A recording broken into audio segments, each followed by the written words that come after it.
مجہز جیش العسرہ کیا ہے، کس چیز کی طرف اشارہ ہے؟ مجہز جیش العسرتی فی رضا الرحمن. جی، مجہز تو کہتے ہیں سامان فراہم کرنے والے کو، تیاری کا سامان دینے والے کو، صحیح. تیار کرنے والے کو بھی کہتے ہیں. اور جیش العسرہ، جیش العسرہ کا مطلب ہے تنگی کا لشکر. اچھا، فی رضا الرحمن، رحمان کی رضا میں، اللہ کی رضا کے لیے. صحیح.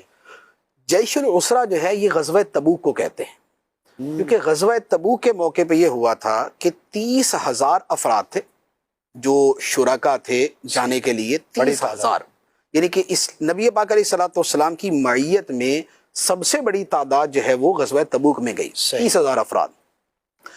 اور ہوا یہ کہ موسم تھا شدید گرمی کا. اچھا، تو جو اہل مدینہ کا جو کاروبار تھا وہ زیادہ تر باغات اور کھجوروں کا تھا. صحیح. جو پچھلے سال کے باغات کی کھجوریں اتری تھی وہ ساری بک چکی تھی، صحیح. اور اگلی جو فصل، اگلا باغ اور فصل جو ہے وہ تیار ہو چکی تھی اور اب اسے کچھ دنوں میں کاٹنا تھا. اچھا، جیسے مہینے کے آخر میں کیا ہوتا ہے، تنخواہ ختم ہو چکی ہوتی ہے اور بندہ تھوڑا سا اس پہ چل رہا ہوتا ہے نا، تنگی میں چل رہا ہوتا ہے. تو یہی معاملہ صحابہ کرام کا تھا صحیح. کہ سال گزر چکا تھا، آمدنی خرچ ہو چکی تھی، تنگی کے ایام تھے، اگلا سیزن. اور اگلا سیزن ابھی آنا تھا اور وہ تھوڑے ہی دن باقی تھے. صحیح. اور اب ایک طرف تو مالی اعتبار سے تنگی، دوسرے نمبر پہ غزوہ تبوک چونکہ تھا تبوک کے مقام پہ. جی، تبوک مدینہ منورہ سے 800 کلومیٹر سے زیادہ ہے. اللہ اکبر، اس وقت 800 کلومیٹر سے زیادہ ہے. بہت دور ہے. تو اب لازمی بات ہے کہ بدر شریف جو ہے 125 کلومیٹر. صحیح. تو اگر اس جنگ میں گئے تو زیادہ راہ سامان اتنا چاہیے، بے شک، اور 800 کلومیٹر جانا ہو تو زیادہ راہ سامان اتنا چاہیے. بے شک. تو سفر بھی دور، موسم بھی گرمی کا، حالات بھی ویسے، تعداد بھی زیادہ. تو ساری چیزیں جمع ہو کر اتنی تنگی تھی کہ اس کا نام ہی جیش العسرہ رکھا گیا. اللہ اکبر، یہ تنگی کا لشکر تھا. اللہ اکبر. اب جب تنگی تھی تو نبی پاک علیہ الصلوۃ والسلام نے صحابہ کرام میں اعلان فرمایا کہ اللہ کی راہ میں دو، واہ، کہ سب دیں گے تو ہی جو ہے یہ سارا کچھ آگے ہو سکے گا، سارے مرحلے طے ہوں گے. تو اس پہ صحابہ کرام نے اپنی اپنی ہمت کے مطابق بہت بڑا خرچ کیا. لیکن جب وہی کہ تھا ہی مہینے کا آخر، سال کا آخر، تنگی کے ایام تو کہاں سے کریں. صحیح.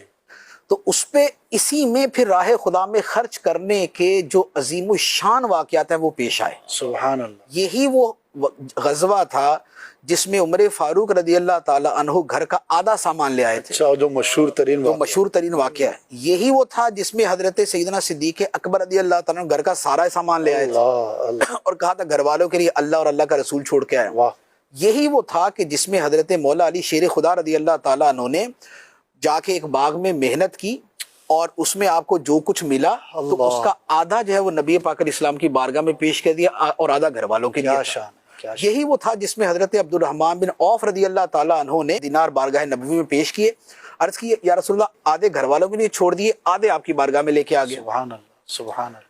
اچھا، اب سب کی قربانیاں آپ دیکھیں ایک بڑی ماشاءاللہ یعنی کہ ویلیویبل جسے کہا جائے وہ ہیں. بے شک.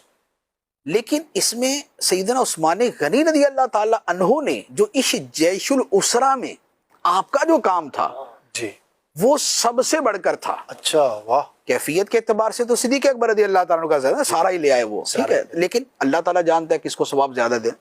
لیکن جو ظاہری اعتبار سے سب سے زیادہ دیا تھا وہ سیدنا عثمان غنی رضی اللہ تعالیٰ. واہ، کیا بات. آپ نے نبی پاک علیہ السلام نے جب اعلان کیا آپ اپنا مال پیش کر دیتے، سرکار نے پھر اعلان کیا آپ نے پھر مال پیش کر دیا، سرکار نے پھر اعلان کیا آپ نے پھر مال پیش کر دیا. واہ، 3 مرتبہ آپ نے گھوڑے، اونٹ اور دینار پیش کیے. 940 اونٹ، جی، 60 گھوڑے، صحیح.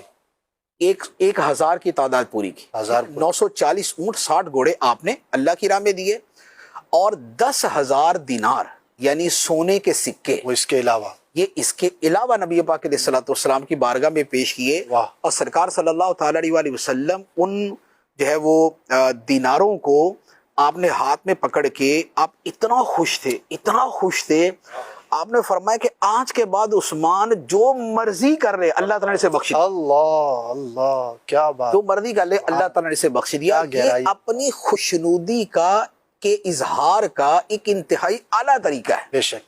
ورنہ تو سیدنا عثمان غنی رضی اللہ تعالیٰ جو کامل الحیاء والایمان ہے، جی۔ حیا کہتے ہیں نافرمانی سے روکنے کی کیفیت کو، اور وہ اس میں سب سے زیادہ کامل ہیں۔ سبحان اللہ۔ تو لہذا انہوں نے غلط کرنا تھا، صحیح۔ لیکن اپنی خوشی کا اظہار ہے کہ یار سبحان اللہ۔ اس کے بعد جو مرضی کر دو تمہاری بخشش ہے۔ کیا بات ہے۔ تو جسے کہا جائے نا کہ نبی پاک صلی اللہ تعالی علیہ وآلہ وسلم کا کامل طریقے سے دل جیت لیا، اللہ اللہ، دل جیت لیا، بالکل۔ وہ سیدنا عثمان غنی رضی اللہ تعالیٰ عنہ تھے۔